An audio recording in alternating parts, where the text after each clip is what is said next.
Think about the last time you went grocery shopping and thought, wait, did this always cost this much? That feeling you felt standing in the store aisle has a name. It is called inflation. And right now, it just made a very unwelcome comeback. This week, the US government released its inflation report for April 2026. The number was not good. Prices across the country are 3.8% higher than they were exactly 1 year ago. That is the highest inflation reading since May 2023. And it was higher than what most experts expected. Now, 3.8% might sound like a small number, but let us make it real.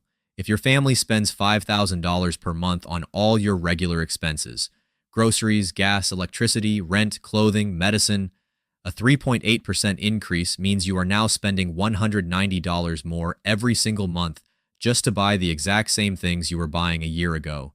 That is $2,280 extra per year, gone, without any choice, without getting a raise to cover it, just gone from your budget because everything quietly got more expensive. So why are prices going up again? Let us follow the chain step by step because it is actually simple once you see it. It starts with oil. The United States and Iran are currently in an active military conflict. Iran sits next to the Strait of Hormuz, a narrow waterway that carries about 20% of the world's entire oil and gas supply. Because of the conflict, that waterway has been partially blocked. Less oil gets through. Less oil means less supply. Less supply means the price goes up. Right now, oil is trading at elevated levels and showing no sign of coming down as long as the conflict continues. And here's the part most people do not realize. High oil prices do not just make your gas tank more expensive to fill, they make everything more expensive. Because almost every single product you buy was manufactured somewhere, put on a truck, driven to a warehouse, put on another truck, and delivered to your store. Every one of those trucks runs on diesel fuel. When fuel costs more, shipping costs more. When shipping costs more, the price of the product at the end of the journey goes up. You are paying a hidden war surcharge on nearly everything you purchase without anyone telling you that is what it is. Food prices also jumped sharply this month, and the reason there has nothing to do with the war. Tomatoes rose 15% in a single month for the second consecutive month.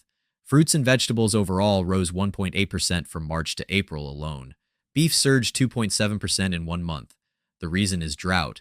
Severe drought conditions across large parts of North America destroyed crops and reduced food production. Less food produced means less food available. Less food available means higher prices at the store. That is the supply side of inflation in its most basic form. No politics involved, no policy involved, just weather-destroying crops and prices responding accordingly. When oil shocks and food shocks happen at the same time, inflation compounds quickly. And that is exactly what happened in April. Now here is where this goes beyond your grocery bill and starts affecting your entire financial life. There is a relationship between inflation and interest rates that every person needs to understand because it affects mortgages, car loans, credit card rates, and savings accounts. Here is how it works simply. When prices rise too fast, America's central bank, called the Federal Reserve, raises interest rates. Think of interest rates as the price of borrowing money. When that price goes up, it becomes more expensive to take out a home loan, a car loan, or any kind of credit. That slows down spending. And slower spending eventually brings prices back down because businesses cannot keep charging more if customers stop buying. Here's the problem. Going into 2026, everyone expected the Federal Reserve to cut interest rates this year. Borrowing was supposed to get cheaper. Mortgages were supposed to become more affordable. The stock market had priced those rate cuts in. Home buyers were waiting for them. Small business owners were planning around them. But this week's 3.8% inflation reading changed everything in one morning. The probability of a rate cut in 2026 collapsed to nearly zero. The probability of a rate hike, meaning rates going even higher than they already are, increased sharply. The 10-year Treasury yield, which mortgage rates follow closely, immediately climbed to 4.48%, its highest point of the entire year. Higher Treasury yields mean higher mortgage rates. Higher mortgage rates mean fewer people can afford to buy a home. And fewer buyers mean the housing market slows at exactly the wrong time. Here is the uncomfortable truth. This inflation is genuinely hard to fix. In 2022, inflation was caused partly by too much money in the economy from government stimulus. The Federal Reserve raised rates, people slowed their spending, and inflation came down over about 2 years. That solution worked because the cause was too much demand. Too many people chasing too many goods. This time is different. The cause is supply. a war blocking oil, drought destroying food crops, tariffs raising the price of imported goods. The Federal Reserve cannot end a war. It cannot reign. It cannot remove tariffs.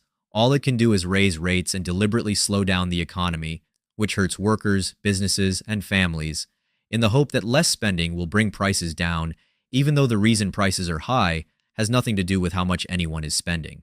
It is a blunt tool being used on a problem it was not designed to solve. And the families sitting in between the Federal Reserve's tools and the supply problems causing the inflation have no good options.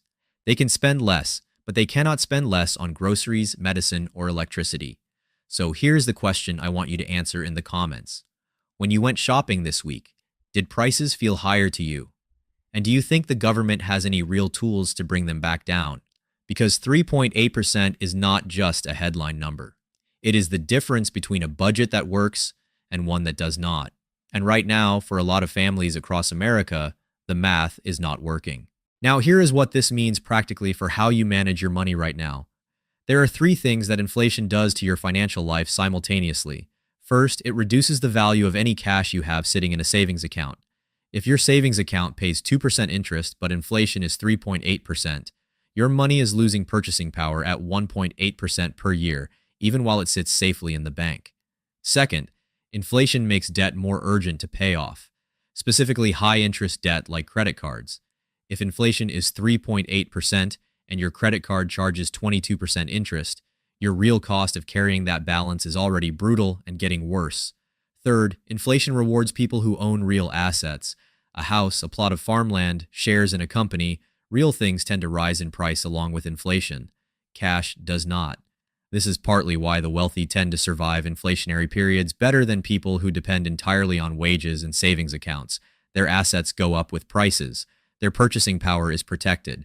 For everyone else, the solution is not glamorous, but it is real. Spend less on things that are optional. Pay down high-interest debt faster. And understand that the $2,280 per year you are losing to inflation is not coming back unless you build assets that grow with it.